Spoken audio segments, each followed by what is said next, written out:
말씀은 마태복음 9장 14절에서 17절 말씀입니다. 우리 한 절씩 교독해서 보고 읽고 듣도록 합니다. 14절을 제가 먼저 봉독합니다. 그때에 요한의 제자들이 예수께 나와 이르되 우리와 바리새인들은 금식하는데 어찌하여 당신의 제자들은 금식하지 아니하나이까?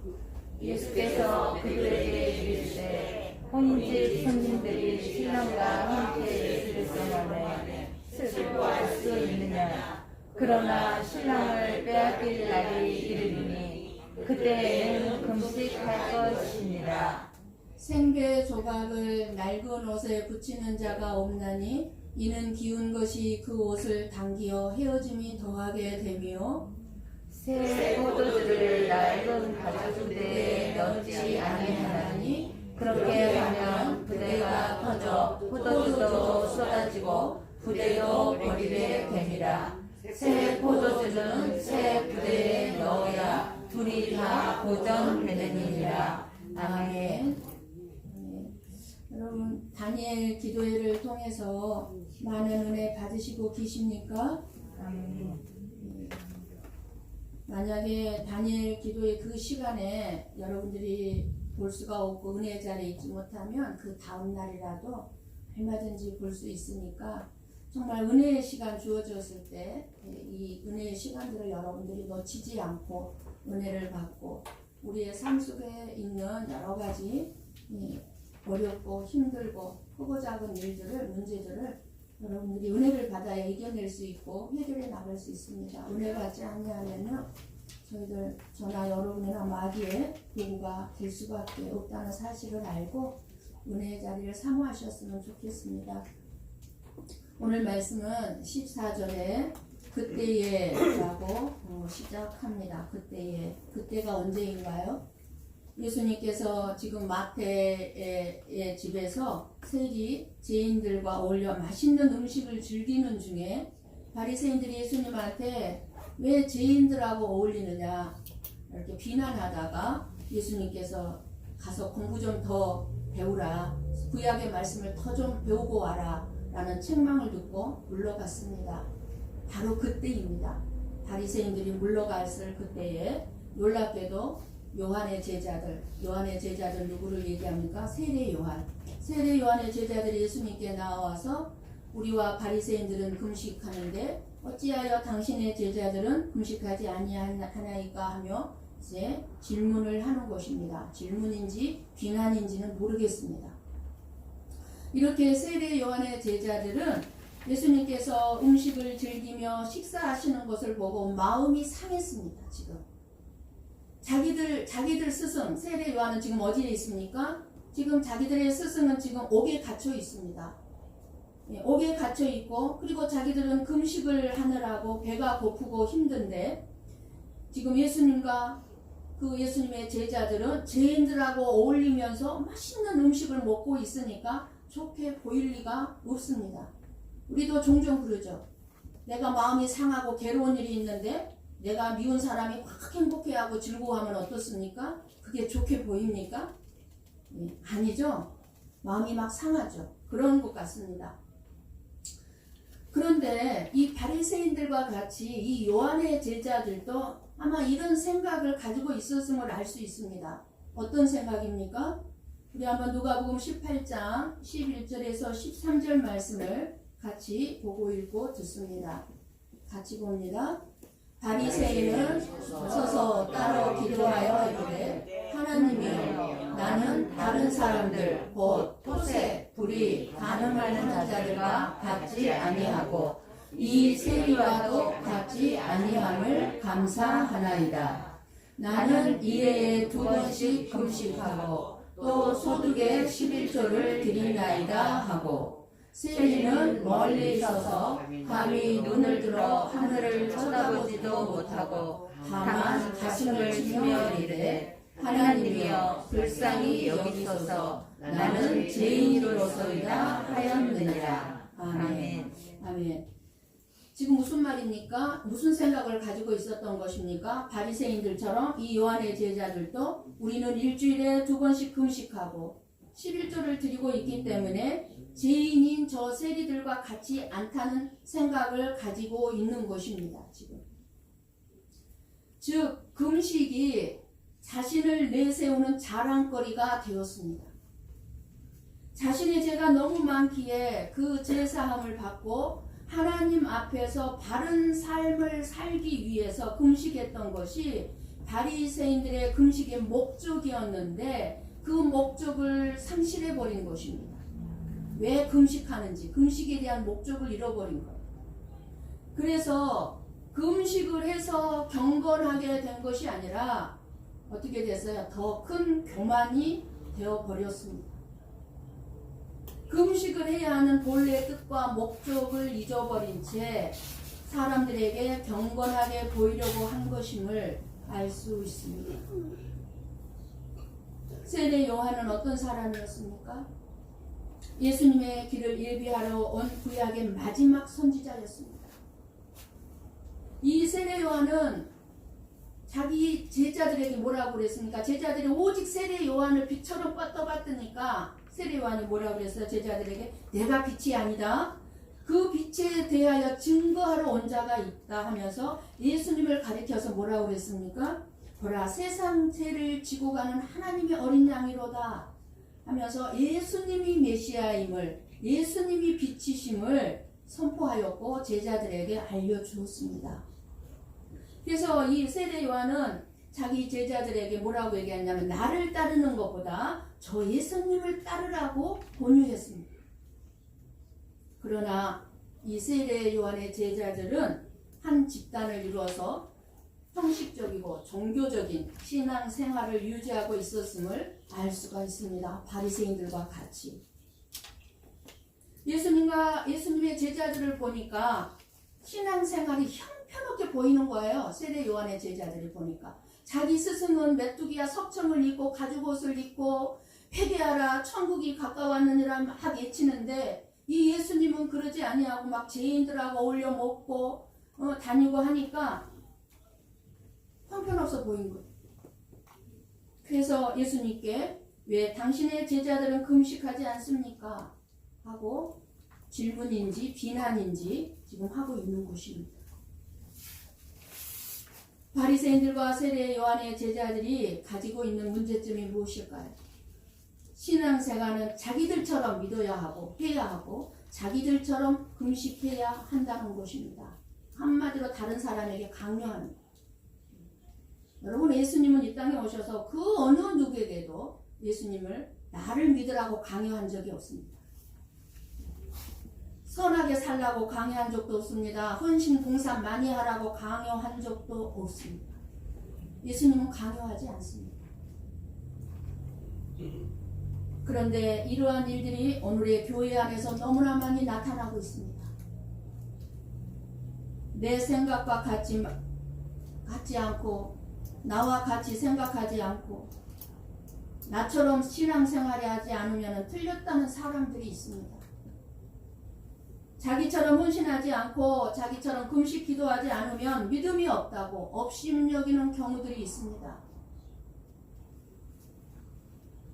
참 생명이신 예수님의 마음은 알지 못한 채 예수님은 그 영혼을 향해서 어떤 마음을 가지고 있을까?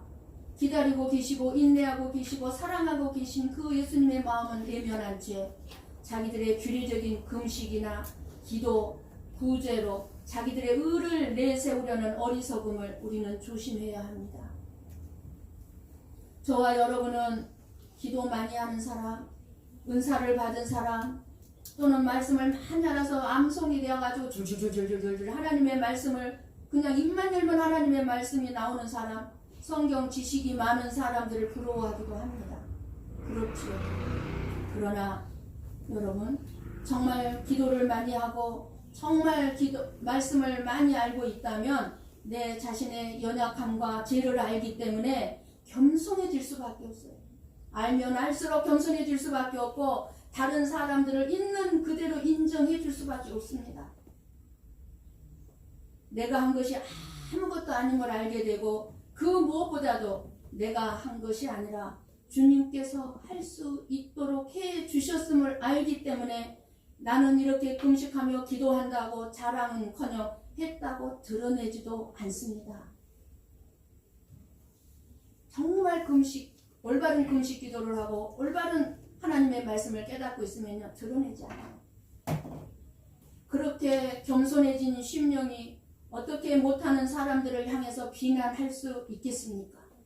절대로 비난할 일이 보여도 비난하지가 않게 되는 거예요. 내 모습도 옛날에는 그 모습이 있었기 때문에. 금식 기도를 하고 기도를 많이 하면 할수록 기도한 척 하지 않고, 아무리 말씀을 많이 알아도 아는 척 하지 않고, 겸손한 삶으로 삶 자체로 그런 것들이 보여지게 되어 있습니다. 하나님의 은혜를 깨달은 자는 삶이 보여져요. 아, 저분은 하나님과 함께하고 하나님 은혜 속에 살고 있구나. 기도를 많이 안 해도 아, 저분은 기도를 많이 하시는 분이구나. 삶이 보여지는 거예요. 삶이.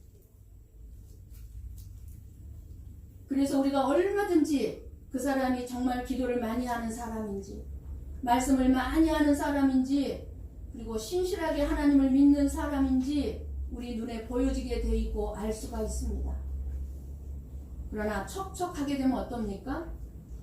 아름다움이 보이지 않아요. 잘난 척하고 있네, 아는 척하고 있네, 그러는 거지 아름답게 보이지 않습니다.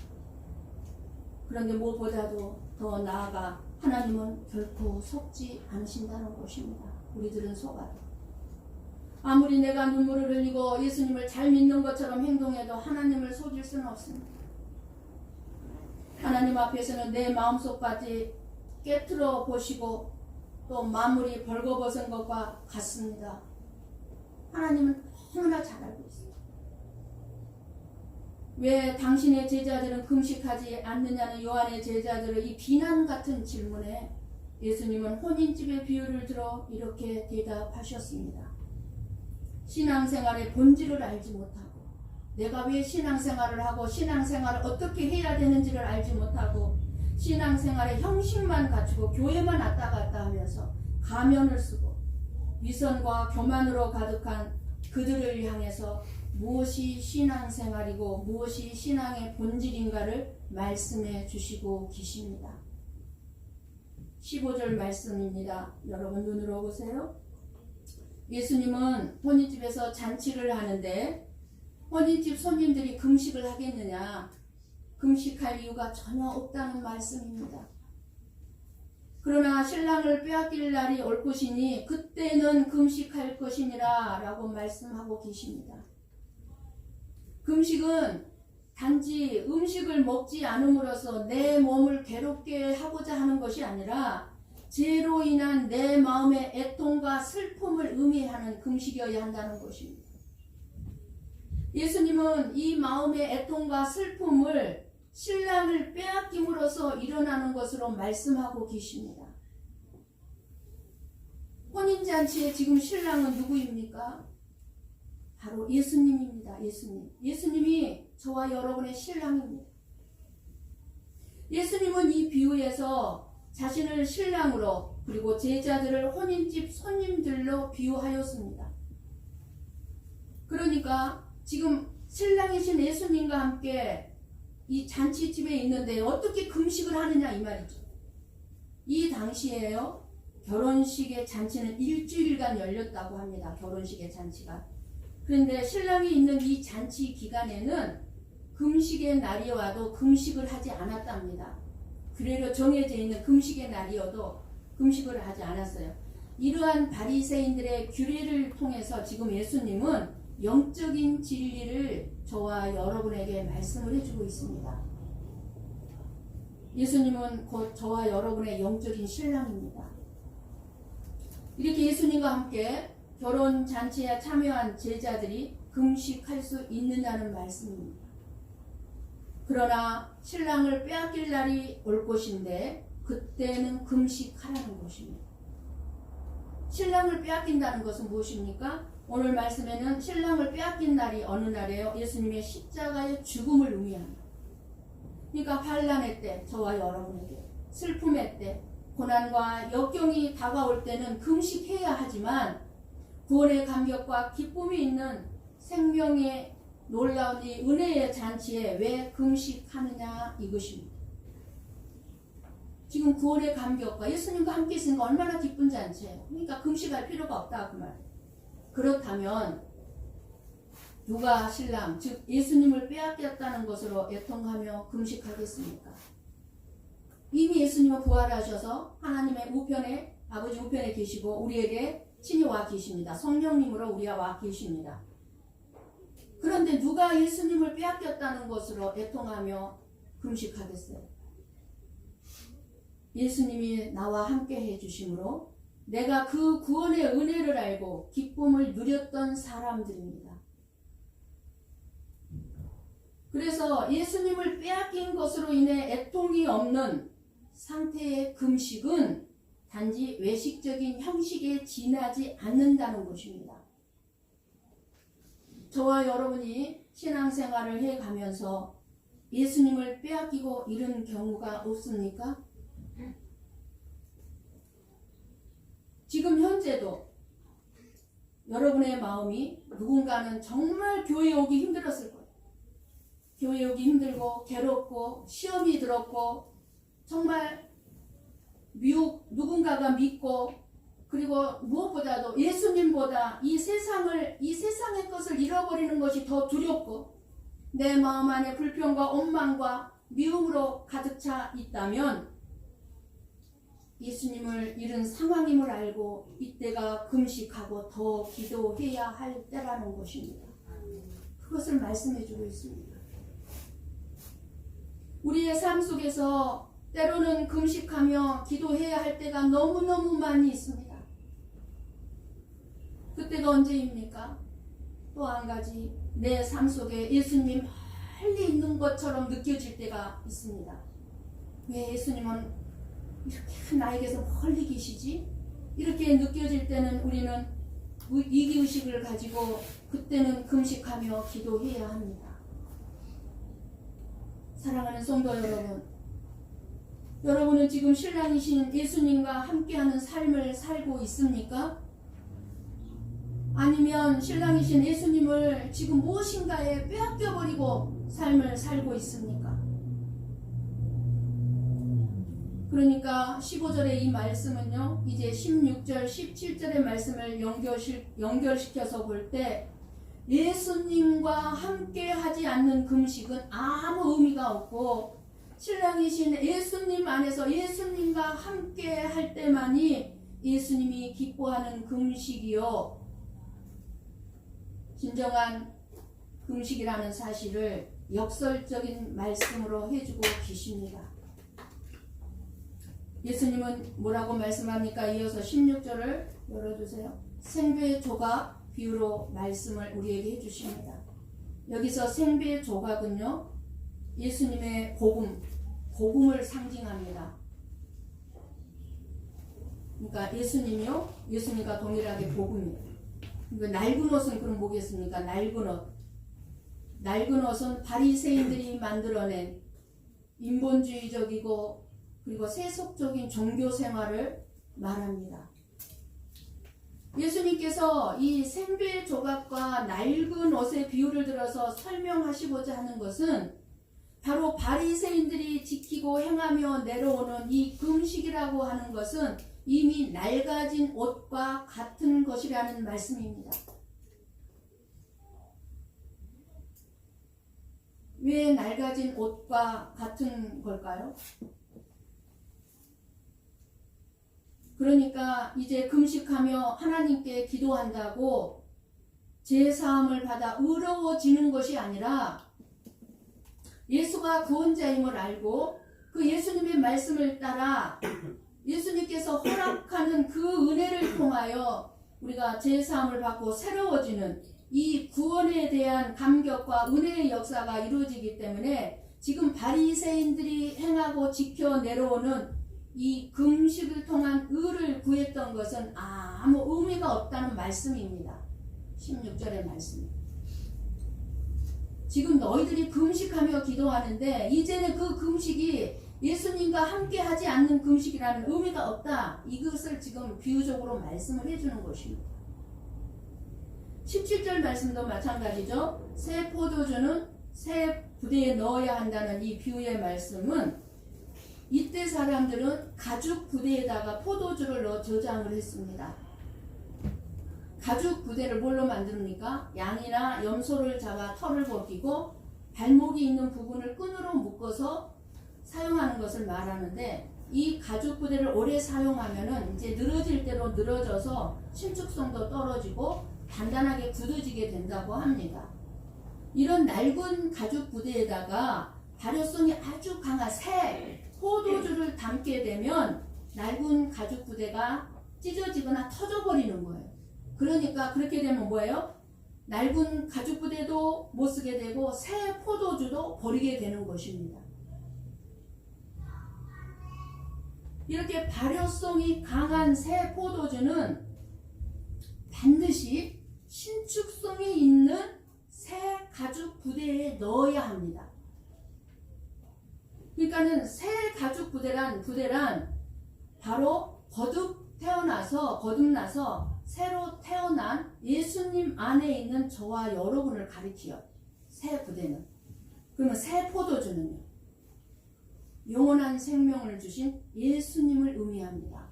그러니까 저와 여러분이 왜 새 포도주신 예수님이 우리 안에 들어와, 그러니까 우리가 새 부대가 되어야 되는, 새 가죽 부대가. 그래서 이 낡은 가죽 부대의 비유는 바로 바리새인들이 전통적으로 향해 내려오는 그들이 의로워지기 위한 금식과 기도와 그들의 율법적 모든 제도는 예수님이 오심으로 인해서 폐해지고, 그리고 예수님이 오심으로 말미암아 제사함 받는 구원의 역사가 이루어진다는 것을 설명해 주시기 위해서 예수님은 지금 16, 17절의 비유의 말씀을 해주고 계시는 것입니다.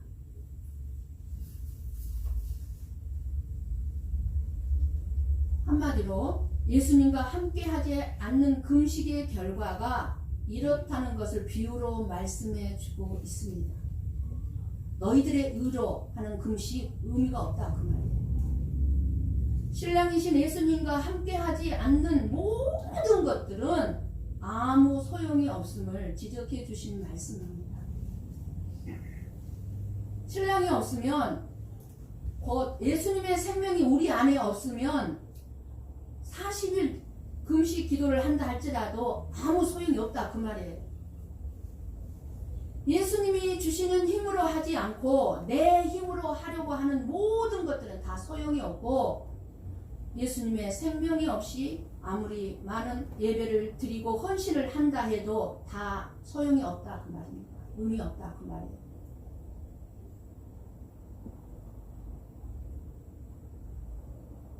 저와 여러분도 내 뜻을 이루기 위해서 내 힘으로 금식 기도를 참 많이 했습니다.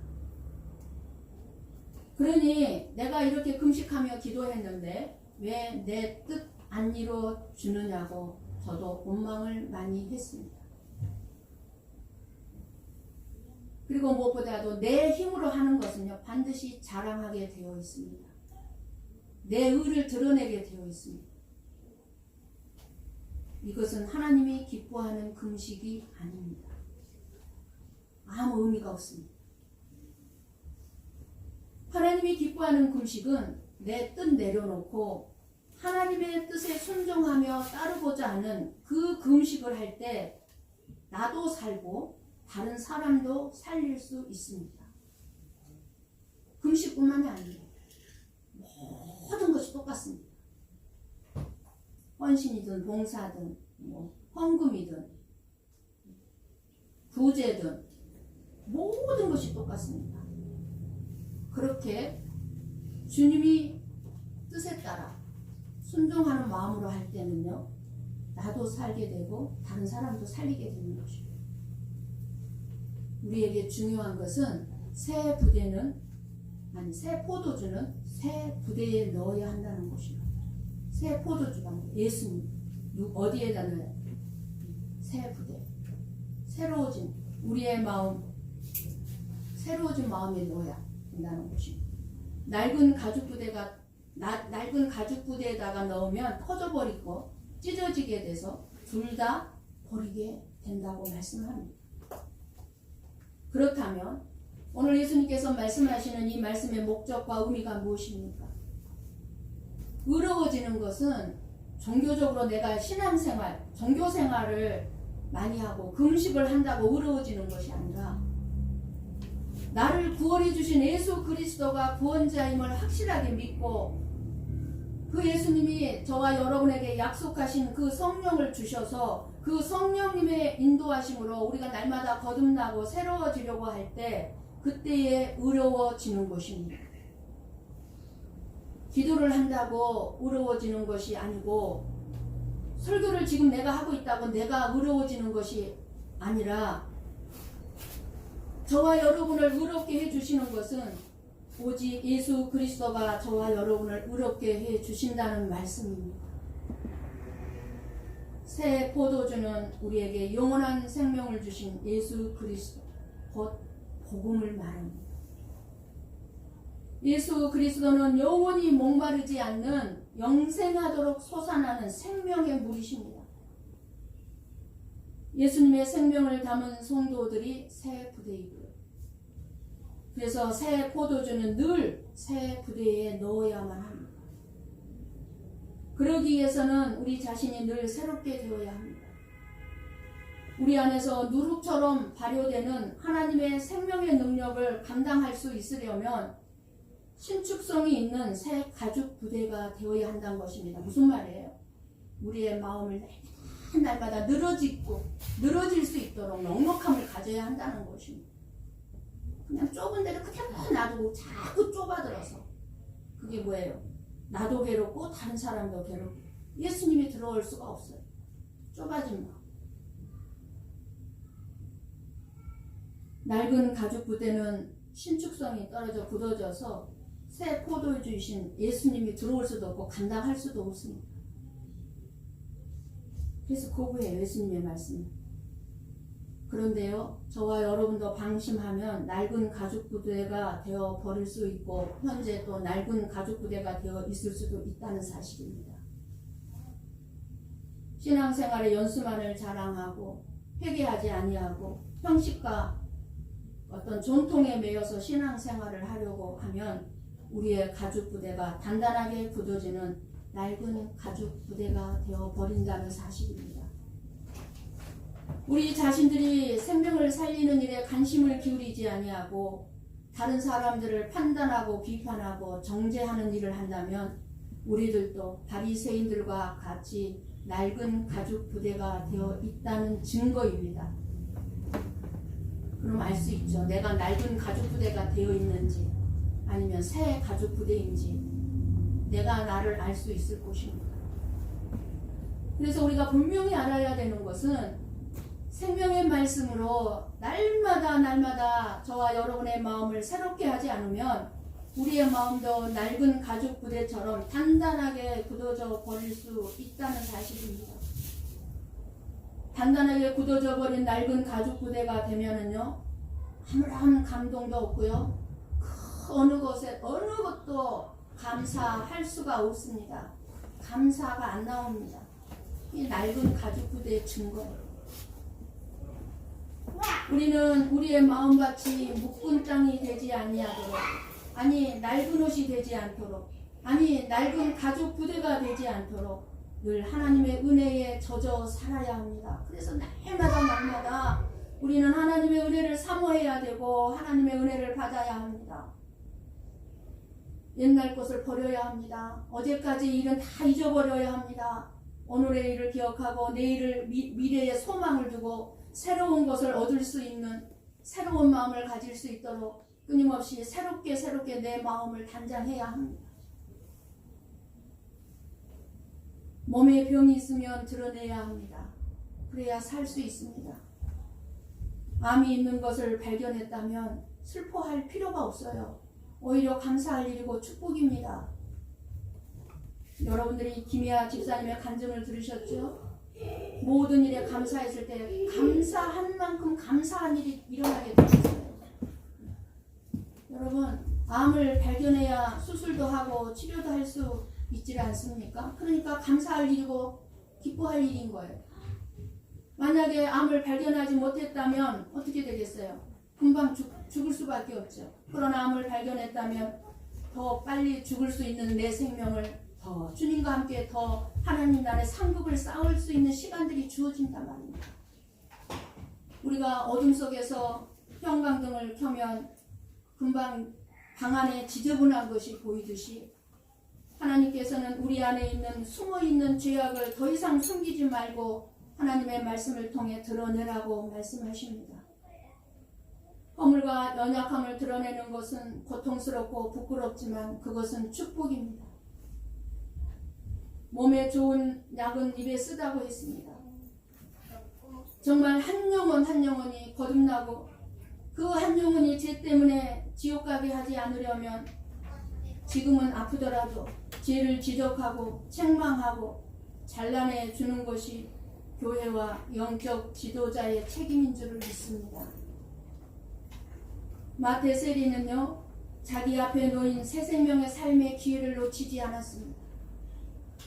다른 사람이 어떻게 생각하든지 간에 자기 체면, 위선, 가면을 내려놓았습니다. 하나님의 말씀을 우리 삶으로 드러내기 위해 몸부림치지 않는다면 하나님의 은혜도 체험할 수 없습니다. 우리 한번 고린도후서 5장 17절 말씀을 같이 보고 읽고 들음으로 마치겠습니다. 고린도후서 5장 17절 같이 봅니다. 그런즉 누구든지 그리스도 안에 있으면 새로운 피조물이라.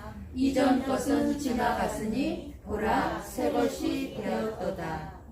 이전 것은 이미 다 지나갔어요. 이전 일은 다 잊어버리고 이제 새로운 피조물로서 이제 살아라 그 말입니다. 새 곳으로. 그러므로 옛것인 옛날 일, 어제 일, 우리의 생각, 우리의 경험, 우리의 지식을 조금씩 내려놓으며 예수님의 마음으로 그리고 하나님의 지혜로 하나님의 은혜로 저와 여러분의 마음이 채워지고 경험하며 또 정말 새롭게 변화되기를 원합니다. 오늘 예수님이 저와 여러분에게 질문합니다. 너희들은 지금 이 시간에 새로워졌느냐? 너희들의 마음이 새로워졌느냐? 묻습니다. 잘못된 지난날에 나의 모든 것을 벗어버리고 새 사람의 옷으로 갈아입읍시다. 내 뜻 내려놓고 하나님의 뜻을 붙잡는 금식 기도하시고 다른 사람의 연약함과 아픔을 함께 해줄 수 있는 그런 마음으로 그 사람을 위해서 기도한다면 그때 하나님의 임재 가운데 놀라운 하나님의 은혜를 체험하게 되고 그리고 더 나아가 너무 아름다운 복된 삶을 살게 될 것입니다. 그 아름다움은 그 어디에서도 찾아볼 수가 없을 것입니다. 그리고 새 포도주와 새 부대에 정말 오직 주님의 은혜가 가득한 삶을 살아가시기를 주님의 이름으로 간절히 축원합니다. 기도하겠습니다.